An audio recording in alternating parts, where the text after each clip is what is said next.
Hello guys, welcome back to algebra class. And this time I will go over this review number 3, part 2. Well, here I didn't really mention it's a part 2, but yeah, I actually have to put part 2 here because this one is a new review 3 that we have to do right now. So let's go over these questions. Just like our traditions, I will go over questions on the left. You are gonna do questions on the right. And I'm gonna divide this video into two so that you guys can follow this one, okay? So let's do it. Which of the following has zeros at x equals 0, x equals -7, and x equals 2? So this one is very simple. You learned it. First, we have a 3x intercept, so I'm gonna put x minus r and x minus r and x minus r. 3x intercepts. And only thing that I have to do is I have to plug in these numbers into this r. And keep that in mind, there's a negative sign already. So it's going to be x minus 0, x minus -7. So it's going to turn into positive 7, x minus positive 2. So it's going to be just positive 2 here. So what you have to do is very simple. You just put this one into decimals and see which one of these is like matches. So in your decimals, I'm gonna put x minus 0, x plus 7, x minus 2. So these are the graph. And what you have to do is x to the third power minus 5x squared minus 14x. So first one does not match. I'm gonna close it. X to the third power plus 5x squared minus 14x. Well, as you can see, second one matches. So the answer is gonna be B.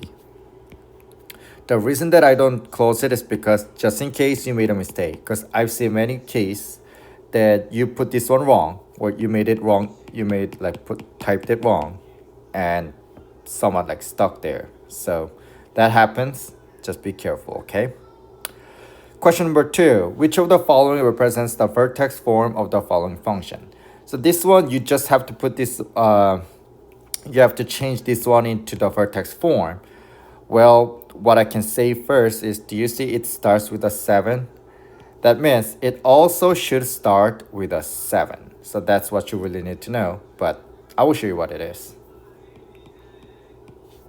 So again, you can cross out a and b, but here, 7x squared plus 28x plus 24. So we have this one. We have a vertex at -2, -4. Keep that in mind. This is an H, this is an K.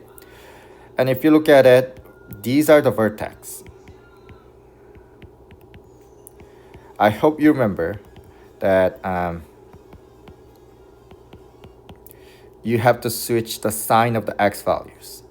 So this one is the only one that has the same vertex. The answer is going to be D. But I mean, this one has the same vertex as well, but it starts with a 3, so we don't care. But you might want to verify it just in case. So I'm going to put this one into the decimals. And as you can see, these two graph matches. So the answer is going to be D. So pause the video and try question number 4. Now, FRQ. So probably this one, okay. So question says, in the function below is converted into this vertex form. What would be the value of k? And this one is a FRQ. It's very simple. Well, traditionally speaking, you actually have to put this one into, you have to do this one by hand. But there's a way that we can do this one using decimals. So, for example, look at this. If I put this one into graph like this, and if you click this as an answer, that's wrong. Because if you look at it, I made a mistake. I did not put this one correct. It should be -12x, but I just put -12. So keep that in mind. Things happen. Just don't make the mistake. Same mistake I made here. So it's going to be -2, -15. And this is an H, this is an K. And question is asking, what is the value of k? So what this is what I want. In the Google form, I just want you guys to put the numbers. I mean, you can put k equals, but you can just put numbers. Why do you bother yourself? So pause the video, try question number 6 by yourself, and 7 and 8, because only thing that you really have to be careful is what these questions are asking. Okay, so make sure you do this one by yourself. So these are probably the last questions that we'll go over in this video, 9 and 11, because these are the most important one. It says, which of the following quadratic equation has a vertex of, this is the vertex, -4, -7, and a point, -2, -5. So these are h and k. These are x, y. So first, we have to find which one of these has a -4, -7 as a vertex. Well, you can put this one into Desmos and see which one you have it. But you don't have to bother yourself because you can quickly figure out the vertex first, because you do not want to put every single one of these one into Desmos, because that's going to be the waste of time. Out of this vertex, we want -4, -7. So I can cross out C and D. So one of these two should have -2, -5. So watch. Let me put A first. 1/2 x plus 4 squared minus 7. Let me actually put y equals, although it doesn't really matter, but I'm trying to create a habit. So here it has a -4, -7. I'm not sure if it has a -2, -5. You can zoom in or zoom out, whatever. But do you see x value is -2? So I will put x equals -2 and see if it has -5. So x equals -2. Okay. Do you see when x equals -2, y equals -5? That's what I wanted here. So that's it. I was lucky. First one is this. If I put negative here, as you can see, this one will have -2, -9, which is not this.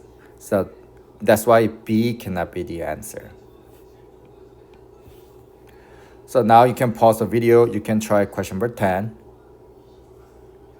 And 11 is the last question that I will go over with you. It's the exactly same thing that you should do. First, vertex, find the vertex. You should have a -1, 4. This is a -1, 4, -1, 4. This is -5, -5. This is -5, 5. Well, be careful. 5, -5 is x, y, not the vertex. And these are the vertex. So don't be confused. You can cross out C and D. Okay? And we want to find when x equals 5, y should be equal to -5. So what I'm going to do is I'm going to put this one into Desmos and see which one of these has when x equals 5, y equals -5. So here, y equals 1/4 x plus 1 squared plus 4. So I don't see it here, but I'm pretty sure I should have it here, and I'm gonna put x equals 5. All right, so this one has 5, 13. That doesn't match, so this one cannot be the answer. So only thing that is different from A and B is it has a negative, so I'm gonna put negative here. 5, see, when x equals 5, y is -5. That's why I put x equals 5 to check this cross section. So that's the answer. So that's about it. I'm pretty sure it's not too difficult, so you guys can do it. All right, that's about it, guys. I'll come back to you with a second video. Love you guys. Bye.